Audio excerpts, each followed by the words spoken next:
పథకాల వాడకం ద్వారా ప్రస్తుతం 19 టీఎంసీ చిల్లర ఉంది. అదేవిధంగా మిడ్ మానర్కి సంబంధించి కూడా అక్కడ కూడా 22 టీఎంసీ వరకు కూడా 23 టీఎంసీ ఉంది. సో ఇందులో త్రాగునీటి అవసరాలకు తప్పకుండా ప్రాధాన్యత ఇవ్వాలి కాబట్టి మిడ్ మానర్లో 8 టీఎంసీలు చిల్లర, లోయర్ మానర్లో 7 టీఎంసీలను వదిలిపెట్టంగా 29 టీఎంసీ వాటర్ను కింద ఉండబడేటువంటి యొక్క వ్యవసాయ పంట పొలాలకు ఇవ్వడం జరుగుతుంది. కానీ రైతులందరినీ కూడా వరి వేసుకునే రైతులు కావచ్చు, మిగతా ఆరుతడి పంటలు వేసుకునే రైతులందరికీ నిరాటంకంగా నీరు అందాలంటే ఈ యాసంగి కాలంలో గతంలో మనం ఏ విధంగానైతే వ్యవసాయం చేసుకునే ఆరుతడి పంటలకు ప్రాధాన్యత ఇస్తామో అది మొక్కజొన్న కావచ్చు, ఇతరత్ర పంటలు వరి మీదనే ఆధారపడకుండా మరి కమర్షియల్ క్రాప్స్ అయినటువంటి అనేకమైనటువంటి పంటలు ఇవాళ వచ్చిన వ్యవసాయ అధికారులకు సూచిస్తారు.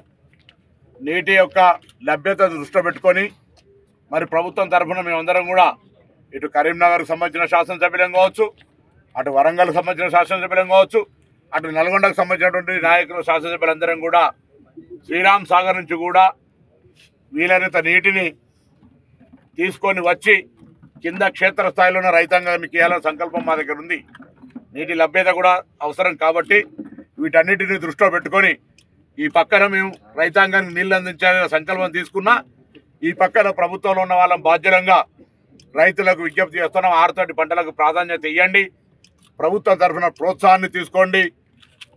రైతాంగం కూడా అన్ని రకాల ఇబ్బందులు లేకుండా ముందుకు కొనసాగేటువంటి విధంగా ముందుకు పొమ్మని సందర్భంగా కోరుతా ఉన్నాం. ప్రజలు కోరుకున్నటువంటి మార్పు 2023 ఒక చారిత్రాత్మకమైన సంవత్సరం.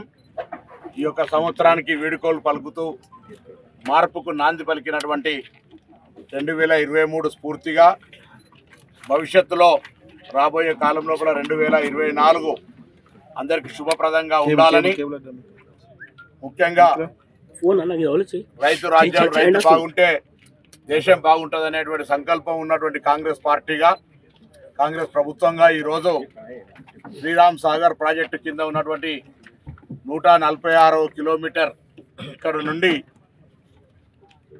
సూర్యాపేట వరకు ఫేజ్ 1 కింద 146 నుంచి 294 కిలోమీటర్ల మహబూబాబాద్ దాకా, దాని నుంచి మహబూబాబాద్ నుంచి సూర్యాపేట వరకు కూడా నీటిని యాసంగి పంటకు అందించాలనే ఉద్దేశంతో ఈ రోజును గౌరవ శాసనసభ్యులు మానకొండూరు కవంపల్లి సత్యనారాయణ గారు, గౌరవ జిల్లా కలెక్టర్ గారు, గౌరవ సిఈ గారు, ఎస్సీ గారు తదితర అధికారులు, ఇటు ఇరిగేషన్ మరియు రెవెన్యూ అధికారులు, మిగతా పాత్రికేయులందరూ కూడా నమస్కారం తెలియజేస్తా ఉన్నాం. భవిష్యత్ కాలంలో వాళ్ళు అనేకమైనటువంటి రైతు సంక్షేమ కార్యక్రమాలు తీసుకోబోతా ఉన్నాం.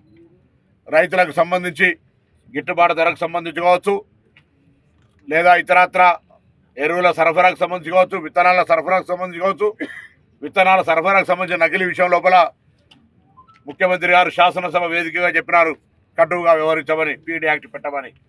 ఆ విధంగా ఎక్కడికక్కడ క్షేత్రస్థాయిలో అధికారులు కావచ్చు అందరూ కూడా రైతులకు అత్యంత ప్రాధాన్యత ఇచ్చే విధంగా మా ప్రభుత్వం యొక్క ప్రణాళిక ఉంటుందనే మాట కూడా ఈ సందర్భంగా మనవి చేస్తూ ఉన్నాం. అందుకే ఎటువంటి జాప్యం లేకుండా నీటిని విడుదలకు సంబంధించినటువంటి నిర్ణయం తీసుకొని ప్రభుత్వం తరఫున మరి గౌరవ క్యాబినెట్ కావచ్చు, ముఖ్యమంత్రి కావచ్చు, ఈ జిల్లాల్లో ఉన్నటువంటి సహచర మంత్రులందరి ఒక నిర్ణయం మేరకు ఇవాళ ఈరోజు ఇక నీళ్లను వదిలిపెట్టడం జరుగుతూ ఉంది. ఈ నీళ్ళన్నీ కూడా మరి DB 84,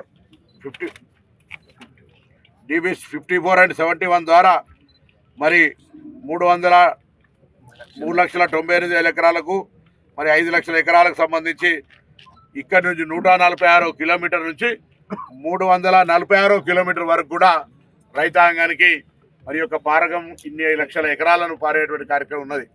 దీన్ని సద్వినియోగపరచుకోమని కోరుతా ఉన్నాం. ఎప్పటికప్పుడు దీని యొక్క నీటి పారుదల, నీటికి సంబంధించినటువంటి యొక్క మూమెంట్ను అధికారులుగా వాళ్ళని పర్యవేక్షించమని ఆదేశిస్తూ ఉన్నాం. ఎక్కడ కూడా ఇబ్బంది కలగకుండా రైతుల పక్షాన ఉండి వాళ్ళకి ఎప్పటికి కూడా మాకు ఏమిటి ఇబ్బంది లేదనే విధంగా ఉండే విధంగా మాకు కార్యాచరణ ఉంటుందనేటువంటి మాట సందర్భంగా మనం చేస్తూ మరొక్కసారి ఈ 2023లో ప్రజలకు కోరుకున్నటువంటి మార్పుకు అనుగుణంగా ఇప్పటికే ప్రజల పాలన కింద 6 గ్యారెంటీల మీద అప్లికేషన్ ప్రక్రియ కొనసాగుతూ ఉంది. ఎక్కడ కూడా ఏ నిబంధన లేదు. మీరు మీ దగ్గర ఉన్న సమాచారంతో అప్లికేషన్ ఇవ్వండి. రేషన్ కార్డులు లేని వాళ్ళు రేషన్ కార్డులకు ఇవ్వండి.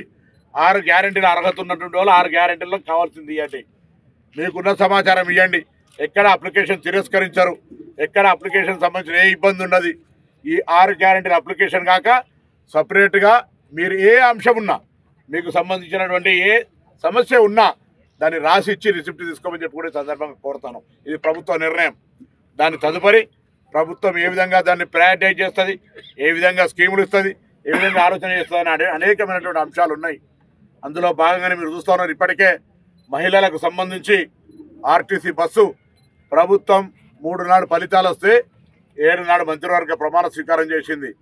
9 నాడు శాసనసభలో ప్రమాణ స్వీకారం అంటే 48 గంటల్లోగా మహిళలకు ఉచిత బస్సు కార్యక్రమం తీసుకున్నది. ఇవాళటి వరకు 9వ తారీఖు డిసెంబర్ నుంచి మొన్న 28వ తారీఖు లెక్కేస్తే 6 కోట్ల మంది మరి మహిళలు ఉచితంగా బస్సులో ప్రయాణం చేసినారు. అంటే వాళ్ళు 3 సార్లు చేయొచ్చు, 4 సార్లు ఫ్రీ టికెట్స్. 6 కోట్ల టికెట్లను కట్ చేయబడ్డాయి. దీన్ని బట్టి ఏ విధంగా స్పందన ఉందో అర్థం చేసుకోండి. వాళ్ళకు అనుగుణంగా, వాళ్ళకు సౌకర్యాలకు అనుగుణంగా ఉండాలని నిన్ననే కొత్తగా నూతనంగా బస్సులు ప్రారంభం చేసుకున్నాం. విడతల వారీగా దాదాపు 1080 బస్సులు వస్తూ ఉన్నాయి.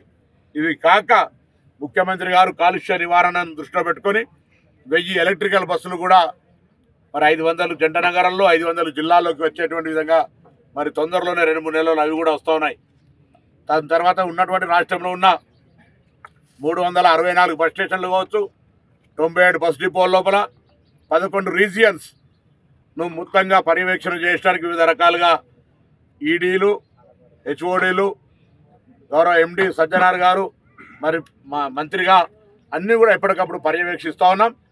ఎక్కడైనా చిన్న చిన్న అటు మౌలిక వాళ్ళకు ఉండేటువంటి సౌకర్యాలు బస్ స్టేషన్లో కావచ్చు, రద్దీ పెరిగిన దృష్ట్యా అక్కడ ఉన్నటువంటి టాయిలెట్స్ కావచ్చు, ఇతరత్ర బేసిక్ ఇన్ఫ్రాస్ట్రక్చర్ క్రియేట్ చేయడానికి ఆదేశాలు జారీ చేయడం జరిగింది. మేము గతంలో ప్రజలు చెప్పింది వినమనుకునేటువంటి ప్రభుత్వాన్ని మార్చి ప్రజలు చెప్తే వినాలనుకునేటువంటి ప్రభుత్వాన్ని తెచ్చుకున్నాం. తప్పకుండా ఈ ప్రభుత్వం ఓపెన్ మైండ్ తోటి మీరు ఏ సలహా సూచన చేసినా, ఏ ఆలోచన ఇచ్చినా కూడా దాన్ని మేము తీసుకుపోయి దాని పరిష్కారం, దాని ఆలోచన చేసేటువంటి విధంగా తీసుకుంటాం. ఈరోజు సెక్రటరియట్ చూస్తూ ఉన్నారు. గతంలో సెక్రటరియట్లో పార్లమెంట్ సభ్యుల్ని, శాసనసభ్యుల్ని కూడా రానిచ్చేటువంటి పరిస్థితి లేకుండే. అది ఒక అద్భుతమైన భవనంలాగా దూరం గురించి చూస్తూ పోయేది ఉండే. ఇలా దానిలోకి మొత్తం తెలంగాణ ప్రజలకు వచ్చేటువంటి ఓపెన్ అవకాశం ఉంది. ప్రగతి భవన్ అది ఇప్పుడు ప్రజాభవన్, ప్రజల సమస్యలు ప్రజావాణి కింద వినడానికి వేదికగా మారింది. ఇవన్నీ మార్పులను మీరు కొనుక్కున్న మార్పులుగా తప్పకుండా ఇంకా భవిష్యత్తులో ఈ రాష్ట్ర ప్రభుత్వం కాంగ్రెస్ అధికారంలోకి వచ్చినట్టుకున్నటువంటి ఖజానాలో 7 లక్షల కోట్ల అప్పు, మిగతా అన్ని విషయాలను ప్రజల ముందు ఉంచడం శాసనసభ్యుల శ్వేతపత్రాల ద్వారా ప్రజలు గమనిస్తూ ఉన్నారు. అవి చూపెట్టడం ద్వారా ఈ కార్యక్రమాలు ఆగుతాయని కాదు, అన్నీ కూడా తప్పకుండా భవిష్యత్తులో కాంగ్రెస్ పార్టీ ఇచ్చిన మాట ప్రకారం నిలుస్తుంటుంది. కాంగ్రెస్ మాట అంటే మాటే, మాట అమలు చేసే బాధ్యత మాది. గతంలో చెప్పిన కూడా అమలు చేసినాం, ఇప్పుడు చెప్పిన అమలు చేస్తామన్న మాట మనం చేస్తూ మరొక్కసారి ఈ శ్రీరామ్ సాగర్ ద్వారా వచ్చేటువంటి నీళ్లను క్షేత్రస్థాయి రైతాంగానికి అందించేటువంటి ప్రక్రియలో భాగంగా జరిగినటువంటి నీటి విడుదల కార్యక్రమంలో పాల్గొన్న ప్రతి ఒక్కరికి కూడా ప్రభుత్వ పక్షాన ధన్యవాదాలు, శుభాకాంక్షలు. అందరికీ నూతన సంవత్సర శుభాకాంక్షలు. కింద రైతాంగం అంతా కూడా ఈ అవకాశాన్ని వినియోగించుకొని నీటి లభ్యత దృష్ట్యా ఆరుతడి పంటలకు ప్రాధాన్యత ఇవ్వని మరొకసారి విజ్ఞప్తి చేస్తాను. మరిన్ని వీడియోస్ కోసం ఛానల్ ని సబ్స్క్రైబ్ చేయండి. లేటెస్ట్ అప్డేట్స్ కోసం వాట్సాప్ ఛానల్ ని ఫాలో చేయండి. అండ్ లింక్ డిస్క్రిప్షన్ లో ఉంది.